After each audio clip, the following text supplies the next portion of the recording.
अस्सलाम वालेकुम। की हाल है मित्र प्यारे ਤੁਹਾਡਾ। ਮੈਂ ਤੁਹਾਡਾ ਮਿੱਤਰ, ਤੁਹਾਡਾ ਮੇਲੀ, ਤੁਹਾਡਾ ਵੇਲੀ, ਤੁਹਾਡਾ ਸਭ ਦਾ ਸਾਂਝਾ ਆਬਦ ਜ਼ਿਆ ਤੁਹਾਡੇ ਨਾਲ ਤੇ ਤੁਸੀਂ ਸਾਡੇ ਨਾਲ ਜੁੜੇ ਹੋਏ ਹੋ ਵੇਖ ਪੰਜਾਬ ਟੀਵੀ ਦੇ ਰਾਹੀਂ।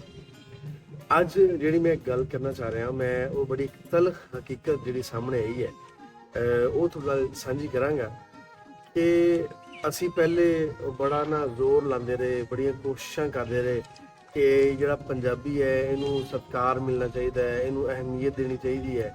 ਸਾਡੇ ਸਕੂਲਾਂ ਦੇ ਵਿੱਚ ਨਹੀਂ ਪੜ੍ਹਾਈ ਜਾਂਦੀ ਜਾਂ ਅਸੀਂ ਆਪਦੇ ਕਲਚਰ ਤੋਂ ਇੰਨਾ ਦੂਰ ਕਿਉਂ ਆ। ਜਿਹੜਾ ਅਸੀਂ ਇਹ ਚੈਨਲ ਵੀ ਬਣਾਇਆ ਇਹਦੇ ਪਿੱਛੇ ਵੀ ਆਹੀ ਵਜ੍ਹਾ ਹੈ ਕਿ ਯਾਰ ਅਸੀਂ ਪੰਜਾਬੀ ਤੋਂ ਦੂਰ ਹੋ ਰਹੇ ਹਾਂ। ਸਾਡੀ ਆਹ ਨਸਲ ਜਿਹੜੀ ਚੱਲਦੀ ਪਈ ਹੈ ਹੀ ਦੂਰ ਹੈ ਤੇ ਆਉਣ ਵਾਲੀ ਜਿਹੜੀ ਪੀੜ੍ਹੀ ਹੈ ਉਹ ਤੇ ਸ਼ਾਇਦ ਪੰਜਾਬੀ ਦਾ ਨਾਮੋ ਨਿਸ਼ਾਨ ਵੀ ਉਦੋਂ ਤੱਕ ਮਿਟ ਜਾਵੇ, ਖਾਸ ਤੌਰ ਤੇ ਲਹਿੰਦੇ ਪੰਜਾਬ 'ਚ। ਇਹਦੇ ਵਾਸਤੇ ਕੁਝ ਤਨਜ਼ੀਮਾਂ ਨੇ ਰਲ ਕੇ ਕੋਸ਼ਿਸ਼ਾਂ ਕੀਤੀਆਂ। ਉਹ ਜਿਵੇਂ 21 ਫਰਵਰੀ ਦੇ ਸਾਰੇ ਇਕੱਠੇ ਹੁੰਦੇ ਨੇ, ਫਿਰ ਉਹ ਅਦਾਲਤ ਤੇ ਗਏ, ਉੱਥੇ ਜਾ ਕੇ ਉਹਨਾਂ ਨੇ ਆਪਣੀ ਪਟੀਸ਼ਨ ਦਾਇਰ ਕੀਤੀ ਕਿ ਪੰਜਾਬੀ ਨੂੰ ਜਾਂ ਪੰਜਾਬ ਨੂੰ ਅਹਿਮੀਅਤ ਨਹੀਂ ਮਿਲਦੀ ਪਈ। ਇਹ ਗੱਲ ਬਹੁਤ ਲੰਬੀ ਹੈ ਲੇਕਿਨ ਮੁਖਤਸਰ ਕਰਦਿਆਂ ਹੋਇਆ ਆ ਕਹਾਂਗਾ ਕਿ ਬਹੁਤ ਕੋਸ਼ਿਸ਼ਾਂ ਕੀਤੀਆਂ।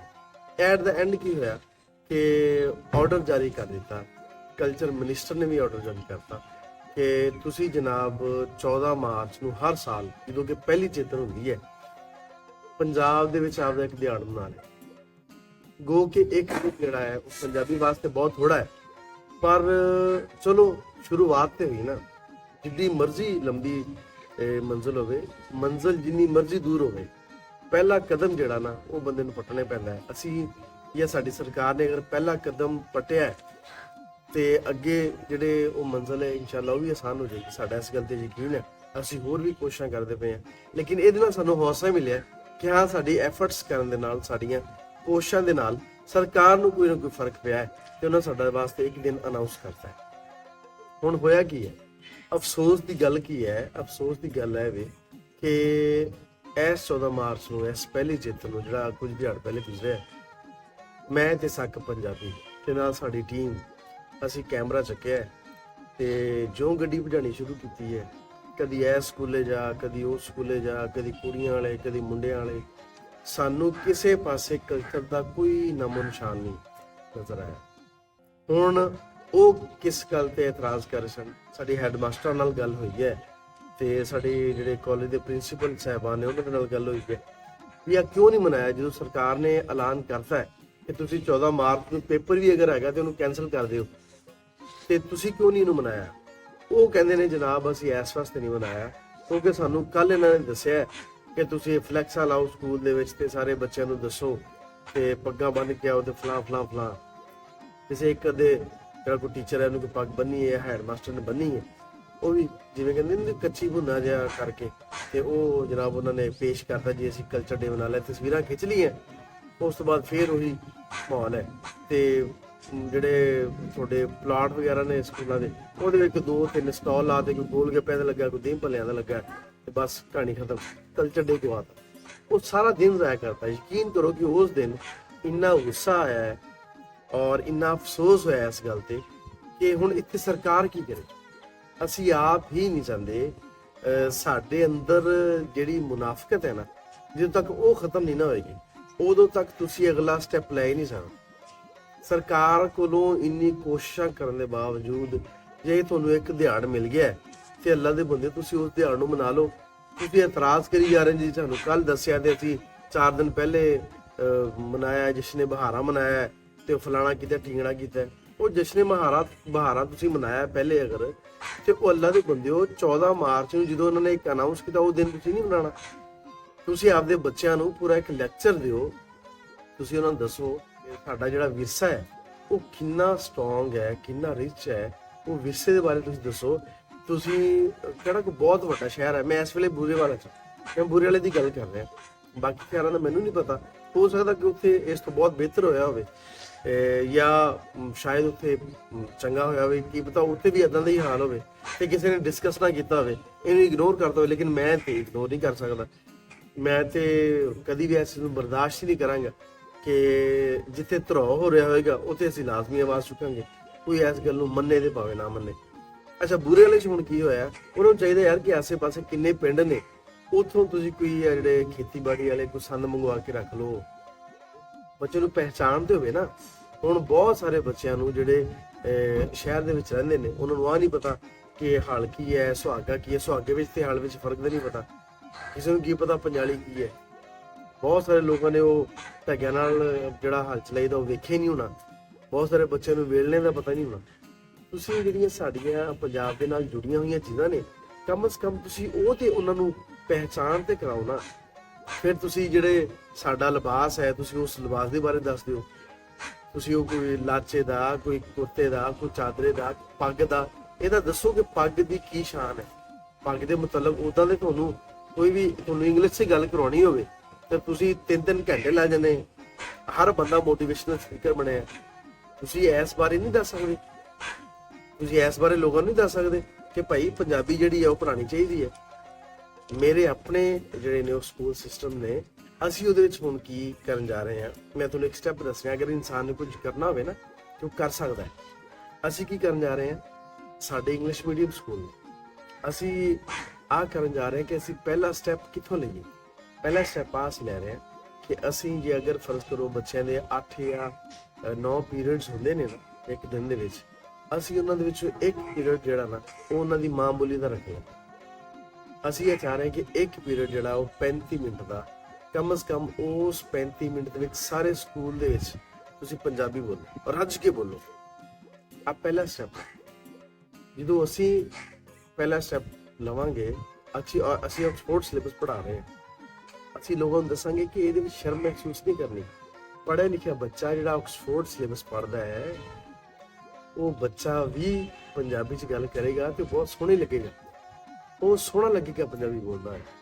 ਤੁਸੀਂ ਆਪਦੀ ਮਾਂ ਦੀ ਬੋਲੀ ਦੇ ਵਿੱਚ ਬੋਲੋ, ਇਹਦੀ ਸ਼ਰਮ ਮਹਿਸੂਸ ਨਾ ਕਰੋ। ਮੈਂ ਬਹੁਤ ਸਾਰੀ ਜਗ੍ਹਾ ਤੇ ਵੇਖਿਆ, ਬਹੁਤ ਸਾਰੇ ਬੜੇ ਅਫੀਸਰ ਜਿਹੜੇ ਬੜੇ ਵੱਡੇ ਅਹੁਦਿਆਂ ਤੇ ਨੇ, ਵਾਈਸ ਚਾਂਸਲਰ ਵਰਗੀ ਯੂਨੀਵਰਸਿਟੀਜ਼ ਦੇ, ਉਹਨਾਂ ਦੇ ਨਾਲ ਜਦੋਂ ਤੁਸੀਂ ਉਹਨਾਂ ਦੀ ਬੈਠਕ 'ਚ ਬੈਠ ਕੇ ਗੱਲ ਕਰਦੇ ਹੋ ਤੇ ਉਹ ਪੰਜਾਬੀ 'ਚ ਗੱਲ ਕਰਦੇ। ਹੁਣ ਇੱਕ ਬੰਦਾ ਹੈ ਜਿਹਨੇ PhD ਕੀਤੀ ਹੈ, ਜਿਹਨੇ ਬਹੁਤ ਸਾਰੀਆਂ ਡਿਗਰੀਆਂ ਲਈਆਂ ਨੇ, ਜਿਹੜਾ ਬਾਹਰੋਂ ਪੜ੍ਹ ਕੇ ਆਇਆ ਹੈ, ਉਹ ਅਗਰ ਪੰਜਾਬੀ 'ਚ ਗੱਲ ਕਰਦਾ ਹੈ ਤੇ ਉਹਨੂੰ ਸ਼ਰਮ ਮਹਿਸੂਸ ਨਹੀਂ ਆਉਂਦੀ। ਇਹਦਾ ਮਤਲਬ ਹੈ ਵੇ ਕਿ ਪੰਜਾਬੀ ਬਹੁਤ ਵਧੀਆ ਜ਼ੁਬਾਨ, ਪੜ੍ਹੇ ਲਿਖਿਆਂ ਦੀ ਜ਼ੁਬਾਨ ਹੈ ਪੰਜਾਬੀ। ਤੁਹਾਡਾ ਕੀ ਖਿਆਲ ਹੈ ਕਿ ਬੁੱਲੇ ਸ਼ਾਹ ਪੜ੍ਹਿਆ ਲਿਖਿਆ ਨਹੀਂ ਸੀ? ਤੁਹਾਡਾ ਕੀ ਖਿਆਲ ਹੈ ਕਿ ਗੁਲਾਮ ਫਰੀਦ ਪੜ੍ਹਿਆ ਨਹੀਂ ਸੀ, ਬਾਬਾ ਗੁਲਾਮ ਫਰੀਦ? ਤੁਹਾਡਾ ਕੀ ਖਿਆਲ ਹੈ ਕਿ ਸ਼ਾਹ ਹੁਸੈਨ ਪੜ੍ਹੇ ਲਿਖੇ ਨਹੀਂ ਸਨ? ਜਿੰਨੇ ਵੀ ਅੱਲਾ ਦੇ ਵਲੀ ਨੇ, ਥੋੜਾ ਕਿ ਵਾਰਿਸ ਸ਼ਾਹ ਕੈਸੀ ਕਮਾਲ ਦੀ ਹੀ ਲਿਖਤੀ, ਸ਼ੇਕਸਪੀਅਰ ਕਿਹਾ ਜਾਂਦਾ ਹੈ ਉਹਨਾਂ ਨੂੰ ਪੰਜਾਬੀ ਦਾ। ਉਹਨਾਂ ਨੇ ਕਿੰਨਾ ਸੋਹਣਾ ਲਿਖ ਦਿੱਤਾ ਹੈ। ਉਹਨਾਂ ਦੇ ਮੁਕਾਬਲੇ ਦੇ ਮੈਨੂੰ ਤੁਸੀਂ ਕੋਈ ਇੱਕ ਵੀ ਸ਼ਾਇਰ ਵਿਖਾ ਦਿਓ ਜਿਹਨੇ ਕਿਸੇ ਹੋਰ ਜ਼ੁਬਾਨ 'ਚ ਲਿਖਿਆ। ਖਾਜਾ ਗੁਲਾਮ ਫਰੀਦ ਲਿਖ ਲਓ, ਕਿੰਨਾ ਸੋਹਣਾ ਲਿਖਿਆ ਉਹਨਾਂ ਨੇ। ਕੋਈ ਇੱਕ ਜ਼ੁਬਾਨ ਮੈਨੂੰ ਅਸੀਂ ਵਿਖਾ ਦਿਓ ਜਿਹੜਾ ਇਹਨਾਂ ਦੀ ਟੱਕਰ ਦਾ ਹੋਵੇ। ਸਾਡੇ ਕੋਲ ਇੱਕ ਸਾਡਾ ਤੇ ਵਿਰਸਾ ਹੀ ਬੜਾ ਰਿਚ ਹੈ। ਸਾਡੇ ਕੋਲੇ ਤੇ ਮਿਸਾਲ ਦੇਣ ਵਾਸਤੇ ਇੱਕ ਤੋਂ ਵੱਧ ਇੱਕ ਹੈ। ਤੁਸੀਂ ਇਹਨਾਂ ਦੀ ਕਿਤਾਬਾਂ ਨੂੰ ਪੜ੍ਹੋ, ਇਹਨਾਂ ਨੂੰ ਆਪਣੇ, ਮੈਂ ਰਿਕਵੈਸਟ ਕਰਦਾ ਤੁਹਾਡੇ ਅੱਗੇ, ਮੇਰੀ ਅਰਜ਼ੀ ਹੈ ਤੁਹਾਡੇ ਅੱਗੇ ਕਿ ਤੁਸੀਂ ਆਪਣੇ ਘਰਾਂ ਦੇ ਵਿੱਚ ਆਪਣੀ ਲਾਇਬ੍ਰੇਰੀਆਂ ਦੇ ਛੋਟੀ ਛੋਟੀ ਲਾਇਬ੍ਰੇਰੀਆਂ ਬਣਾਵੋ। ਉੱਥੇ ਸਾਰੇ ਬਜ਼ੁਰਗਾਂ ਦੀਆਂ ਉੱਥੇ ਕਿਤਾਬਾਂ ਰੱਖੋ।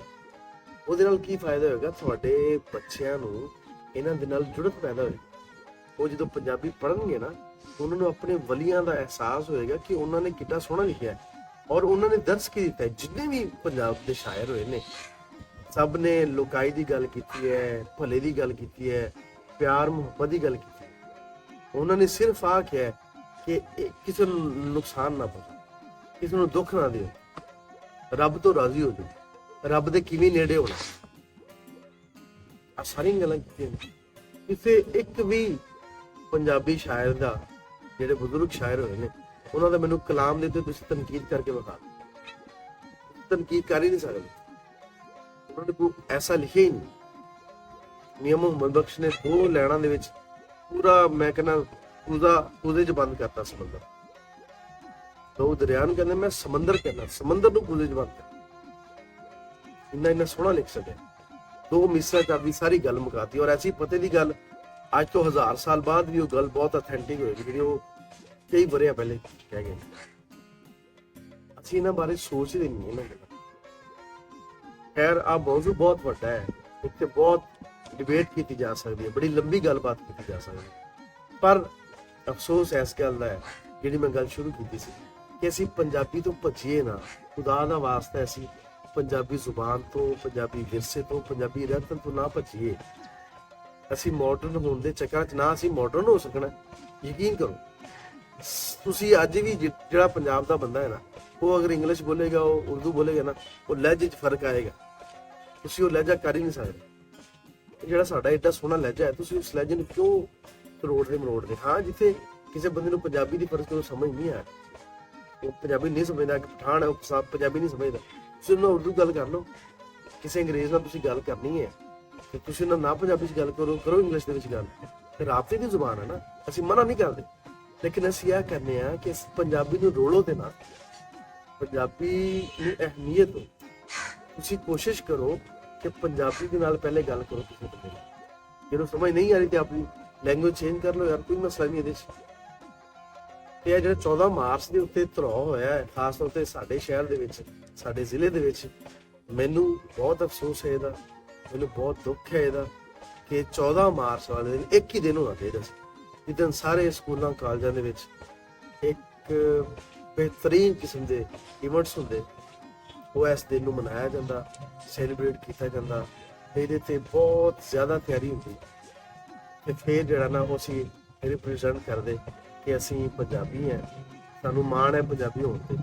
ਸਿਰਫ ਤਸਵੀਰਾਂ ਤਿੱਕਰ ਜਾਂ ਵੀਡੀਓ ਬਣਾਉਣ ਤਿੱਕਰ ਨਹੀਂ, ਅਸਲ ਜ਼ਿੰਦਗੀ ਦੇ ਵਿੱਚ ਅਸੀਂ ਇਹਨੂੰ ਅਹਿਮੀਅਤ ਦੇਈਏ। ਆ ਮੇਰੀ ਤੁਹਾਡੇ ਸਾਰੇ ਅੱਗੇ ਗੁਜ਼ਾਰਿਸ਼ ਹੈ, ਇਹਨੂੰ ਪਲੀਜ਼ ਇਹ ਜ਼ਰਾ ਗੌਰ ਕਰਿਆ ਦੇ। ਜੇ ਤੁਹਾਨੂੰ ਗੱਲ ਚੰਗੀ ਲੱਗੀ ਹੈ ਤੇ ਇਹ 'ਤੇ ਅਮਲ ਕਰਿਆ ਜੀ। ਜੇ ਤੁਹਾਨੂੰ ਲੱਗਿਆ ਕਿ ਮੈਂ ਗਲਤ ਕਿਹਾ, ਤੁਸੀਂ ਫਿਰ ਵੀ ਮੈਨੂੰ ਦੱਸ ਸਕਦੇ ਹੋ, ਮੇਰੀ ਸਲਾਹ ਕਰ ਸਕਦੇ ਹੋ। ਇਹਦੇ ਨਾਲ ਹੀ ਅੱਜ ਦੇ ਪ੍ਰੋਗਰਾਮ ਨੂੰ ਮੁਕਾਉਂਦੇ ਹਾਂ। ਆਪਣਾ ਤੇ ਆਪਣਿਆਂ ਦਾ ਰੱਖਿਆ ਜੀ ਢੇਰ ਸਾਰਾ ਖਿਆਲ। ਮੇਰਾ ਪਿਆਰ, ਮੇਰੀ ਮੁਹੱਬਤ ਤੁਹਾਡੇ ਸਾਰਿਆਂ ਦਾ। ਜਿਉਂਦੇ ਵਸੋ ਤੇ ਖੇਡ ਕੇ ਹੱਸੋ। ਰੱਬ ਰਾਖਾ।